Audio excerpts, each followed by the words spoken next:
Welcome to IBM DataPower Gateway introduction video. This is introduction to IBM website DataPower Server Appliance, which is also known as DataPower Gateway in nowadays. So basically, let me give you the introduction about what is DataPower Gateway or what is DataPower Appliance. The DataPower Appliance is the hardware device which is purposefully built hardware. So what is meant by purposefully built hardware? Which means is purposefully built for to satisfy some of the features and some of the requirement which uh, consumers are expecting today to be the such a kind of tool to have this kind of more capability of doing the security and transformation and routing and uh, and and lot of things. So basically, this DataPower appliance is purposefully built for providing the lot of security features as well as the translation and routing and dynamic routing, content-based routing features. Also, the processing speed of the DataPower XML appliance, the XML processing speed in DataPower appliance is very high. It's 10 times faster than the other tools or other softwares are right now doing. For example, if you say any broker ESB or Oracle ESB, anything is doing the XML processing, which are all the software, it's not hardware. But data per apply, comparing that XML processing speed and capability with data per appliance, it's 10 times faster than that. So because it's purposefully built for processing the XMLs as well. Also, it has the capability of doing the transformation using XSLT. Also, it supports WTX transformation as well. So you can use any kind of transformation features in data appliance in itself. So basically, the data per appliance used as a gateway for most of the organizations. You can use DataPower Appliance in trusted zone, which is inside your organization, or you can use it in a DMZ. So we are going to see that architectural scenario in upcoming slides. So before that, first let us try to understand some history about the data power. So what are the different kind of models in data power appliance are available, were available in some past. So these are the various kind of appliance were available in the market till 2012. So each appliance have its own color. For example, XA35 it's a kind of appliance model, which is the acceleration appliance model, which is having a green color box. And XS40 is the security appliance. It's having a yellow box. Like the same way, each appliance has its unique color. So basically, once you see the appliance color, you can able to tell what kind of model the appliance is it. And XA35 is a very basic level appliance. It's only has the capability and feature of doing the acceleration, which means the XSL transformation uh, and XSL acceleration. And XS40 is the appliance which is providing a lot of security capabilities, and by default you have a lot of SSL security, encryption, decryption, and certificate signing and verification, and AAA authenticate and authorization. So a lot of security features available in the security appliance XS40. So basically this appliance built on top of XA35. So XS40 has all the features of XA35 as well. And XI50 is the data power integration appliance. This appliance is built on top of XS40 with some additional integration features like having a multi-protocol gateway support and having various kind of backend support like MQ, FTP or SFTP kind of various kind of backend protocol support with some integration capability and transformation. And XI50 is built on top of XS40 So it has all the capability of security appliance features as well. The same way, XP60 is the business to B2B, business to business appliance, is built on top of XS40, but it has some of the B2B related functionalities enabled, like AS supporting B2B protocols like AS1, AS2, AS3 messaging, like that. So XI50B is a blade server, which is having a lot of hard disk you can able to insert, and if you want to extend your memory, you can able to extend as much you can. XM70 is the low latency messaging appliance.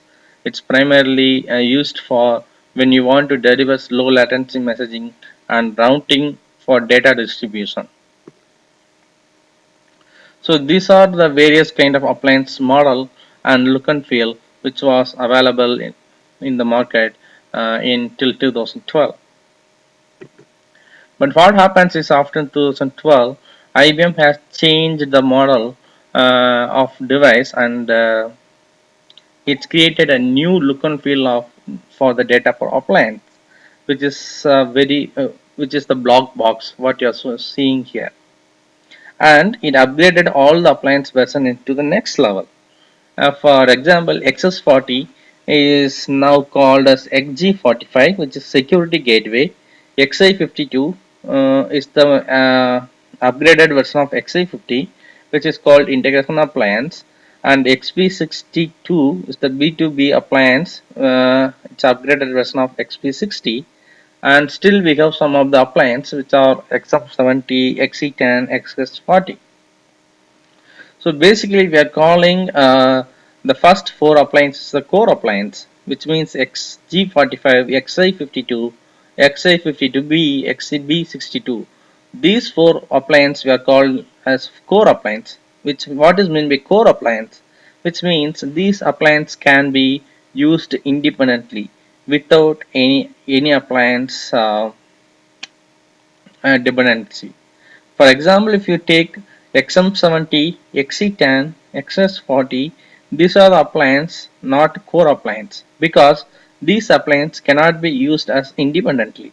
So these appliances can be used with any one of the core appliances to meet the low latency feature, or to implement the caching feature, or to implement the cache time and the cloud computing feature. So now just see the DataPower history. So IBM acquires DataPower from some other company in 2005, and it adds supports to the WTX, which means a sphere transformation extender mapping support on DataPower, so that if you have a WTX mapping, you can upload the WTX mapping in DataPower device and you can do the transformation in binary format. And 2007 it adds a support for ITCAM for SOA, which means the SOA monitoring tool for Tivoli. And 2008 IBM released a new version of appliance which is called XP60, which is the B2B appliance. In 2009 the IBM released the blade server like XI50B, and it has also it's come up with some features called application optimization, which is called AO. So what is the feature of AO? AO is the feature the DataPower is having right now, which is the self-balancing and intelligent load distribution, which means if you have a two DataPower appliance in production or in pre-production environment, you don't need to have a separate hardware or software route for hardware or software for routing and load balancing of the both appliance. So you can use the application optimization model which is available in the DataPower appliance. So by using that model, the both appliance can be able to load balancing in each other, and it can be able to distribute the load between the backend uh, itself. So it is called intelligent load distribution. And 2011 IBM has upgraded all the versions of DataPower box as XI52 and XP62, XG45. And 2012 IBM released the virtual appliance which can be run on hypervisor So what is the use of the virtual appliance? Why IBM need to release it? So there is a reasons behind on this. One is the customers are not happy about having spending the $1 million hardware device to set up the dev and testing environment. So having the virtual appliance, reducing the customers some cost, and having the dev and test environment in a virtual appliance, and having the production pre-production environment as a hardware appliance. And the IBM Pure Application System, it's released in 2013, which is also a kind of hypervisor where you can able to set up your data for appliance, which means it can support the cloud. So most of the companies today is going for the cloud-based infrastructure. So if your company is cloud-based company, and if you want to create or set up the DataPower appliance in a cloud, then you can able to use the virtual appliance and run it on the hypervisor and set up your own gateway or own DataPower gateway in the cloud. This is a simple data power use case. How we can use the data power use case, and when and what kind of appliance model we can use it. If you see the right hand side, it's a trusted domain, which means your organization network, where you can use the XI52, which is because it's integration appliance. It can act as a ESB. It can do a dynamic routing.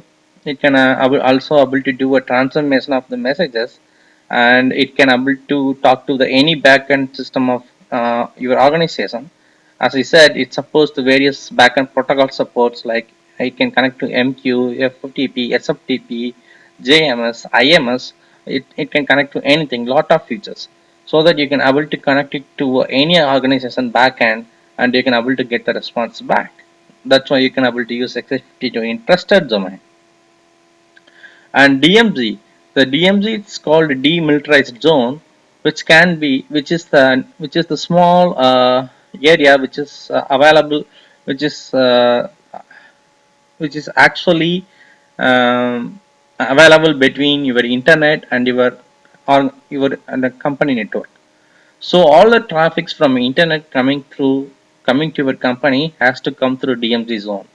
So in DMZ zone, you can have a two different kind of data per appliance, which is XG45 and XB62. So when you use XG45, so basically you want to communicate with internet-based consumers or internet-based users, you can able to use XG45, and you can do all the configuration-based securities in G45. So that is the feature. That is the beauty of data power. In data power, there is no much very high level or much coding effort is needed. Everything is configuration based. So just you can upload the certificate and configure whatever way you want to implement the security, like SSL security and one-way SSL or two-way SSL, and encrypt and decrypt and sign and verify the message, authorize and authenticate. All those things you can just do by configurations. So the maintenance of data power uh, is very easy. So that kind of way you can able to use XG45 for the internet based users. The same way you can use XB62 for the business to business sponsors, where the business to business sponsors connecting to our organization using the business to business protocols like AS1, AS2 and AS3 kind of thing. But now, as of 2015, today, there is no various different appliance models like XG45, XA52, XB62 and all. Now IBM has created one common data appliance hardware, and it's called that as a data power gateway today. So you need to buy a data power gateway, and which has all the models capability, which means which has the XG45 capability, which has the XI52 capability, which has the XB62 capability, and whatever features you want to activate, you need to get the corresponding license from IBM and activate the license model. Then you can use this data power gateway as any one of the model features. For example, if you want to activate the security gateway or B2B appliance, you can activate the license and use it in the DMZ zone. And at the same time, if you want to utilize this data power gateway in your trusted domain, then activate the integration model and you can use this in a trusted domain as a XI52 box. So this is the beauty of the latest data power gateway edition. Also, the data power the latest data power gateway is available in both hardware format as well as the virtual image format. The virtual image can run on mostly all hypervisors. The virtual appliance is also useful setting up the gateway in cloud. As I told you, in a cloud-based environment, you can able to set up your data for gateway. And the XC10 is going away, but IBM is not yet officially said that. So the best option to use the extreme scale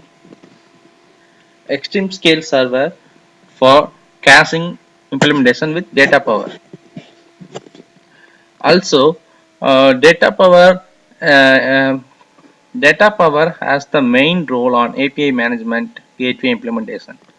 So IBM API management solution is mainly used for to exposing a service to the outside world consumers using some secret keys.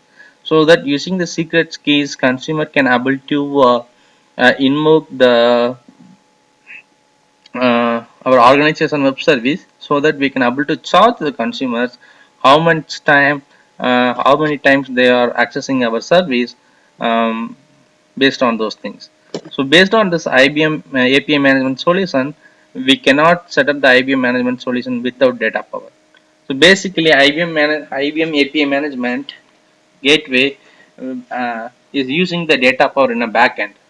So the data power has to be have in the same network. We will see more about what is API management and what is API management solution and how it's working like looks like in some other video. So this slide you can say why data power appliance, what are the data power appliance use cases. As I told you, it's secure for all SOA based architecture and mobile and B2B and cloud environments. Also, it's very simple to connect to your backend infrastructure. Also, if you see the total cost of ownership, if you have a data per appliance as a hardware, you don't need to worry about the separate load balancing hardware. You don't need to worry about separate security hardware. You don't need to worry about having a ESB as a backend. You need to worry about providing the server architect supported device and XML security server. So all of these various kind of features are provided by data per appliance. So it will reduce your total cost of ownership as an infrastructure level. Also, it will increase your return of investment. So these are the benefits of the data per appliance, which means it's very simple architecture, which means you can see that simple architecture in the next slide. Also, it has some of the bullet points. You can go through it. It's all self-explanatory.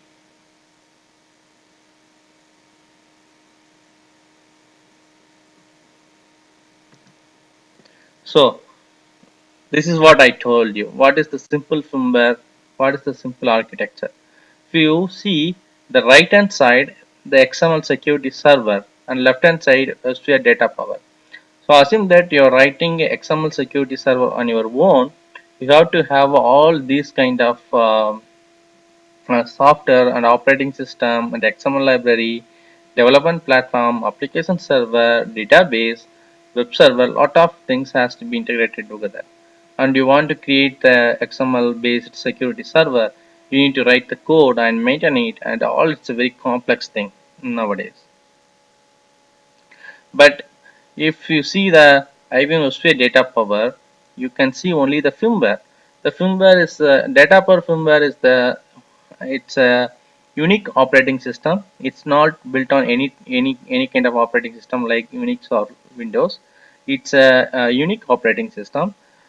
So nobody knows which operating system, what kind of commands it has, and what kind of methods it has, and how it's running. So nobody has no clues. So hackers cannot able to hack the data power device. Also, on the firmware, it can take care of all the security features by based on your configuration. That's what the crypto acceleration and XML acceleration. So why use an appliance for a connectivity? So the single appliance can able to do a service level management and dynamic routing and load balancing, and it can able to provide the message level security and transport level, which is HMA, which can able to provide the hash algorithm, HMAC algorithm, and which can able to provide you the policy enforcement, which can able to allow you to transport or transform the message, and lot of features is it's providing. And also in high level security features like SSL and TLSL and message encryption and digital tick signatures and AAA authentication, authorization, and auditing features, it's all provided by default in DataPower Appliance. So it's all not a code based, everything is configuration based, I said. So this is the, we have seen the previous diagram, but this is little bit explanation. So what we are doing in DMZ and what we are doing in trusted domain. So that's what the bullet points shows you. Take a time and see these bullet points and go through yourself.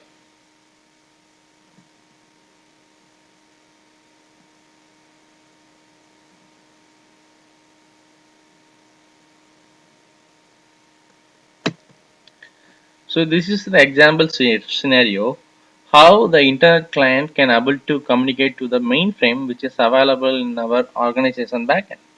So to connect to the mainframe and getting the data is not a very easy task as a, based on the architectures available today. But you can see from this use case example, you can see how data power simplifies this architecture to get some data or response from mainframe server. So normally the trusted domain is you're having your mainframe server, and internet is a SOAP client, and DMZ is a data pro appliance. So what happens is the internet is calling the data power as a web service, SOAP based web service on HTTPS, and once it calls data power, and data power provides the SSL and security and authentication and authorization to the client, and it verifies all the details. So once security is verified and it authentication authorization is verified, and it data power determines for the particular incoming message what would be the backend, which is called dynamic routing. So based on the dynamic routing feature, it identifies where I need to send this request to get the response back. So it identifies it's a mainframe request, so I need to send it to the MQ to get the response back. So before doing that, data per appliance convert the SOAP message into XML and again convert XML into the COBOL, which is the mainframe based format, and it sends a global message into the WebSphere MQ for enterprise processing. So once it's sent to MQ, and the mainframe server will receive the message from MQ and do the processing and creating a response for the corresponding message, and put the response back in the MQ. And the data power will listen on the MQ and take the message from MQ, which is actually the global message because it's coming from the mainframe system. So it's convert the COBOL message into XML and again XML into SOAP format message, and send the SOAP response back to the internet consumer. So it simplifies the connecting to mainframe architecture. So it's more simple. So this is talking about the virtual appliance on data power server.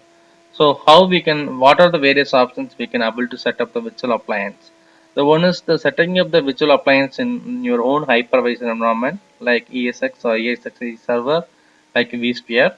And another option you can able to set up the hypervisor data power appliance in a hypervisor called IBM Workload Deployer or Pure Application System, which are all IBM provided hypervisors. You can able to set up the data power appliance in there.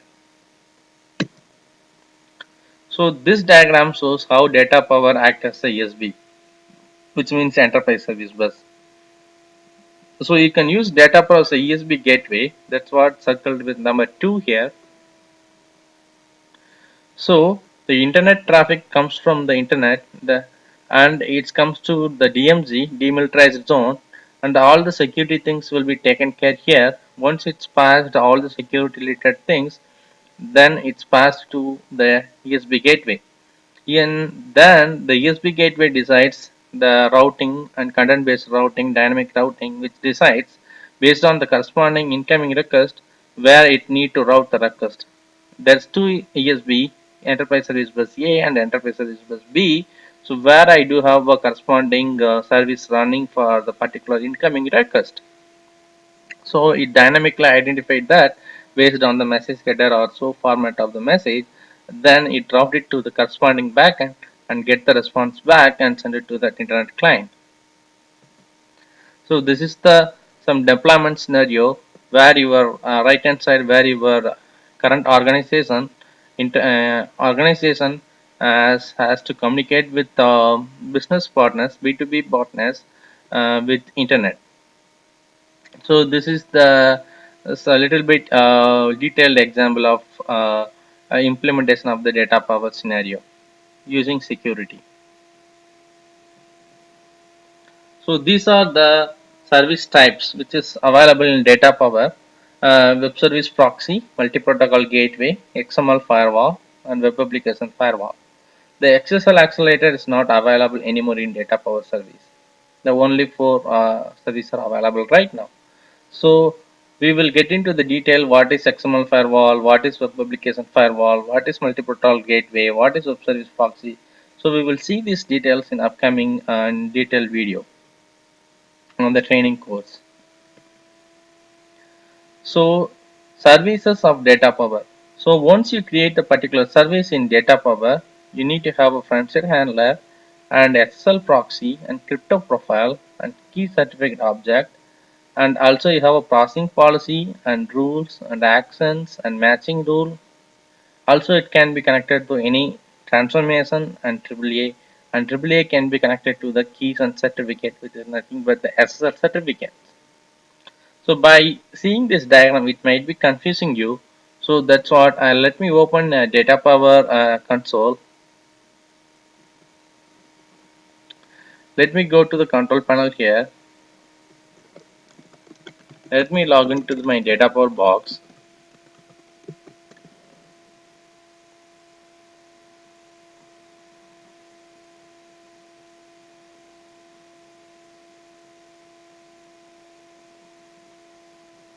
So I am going to a particular domain and I am going to open a particular firewall to show you what kind of things I am talking about.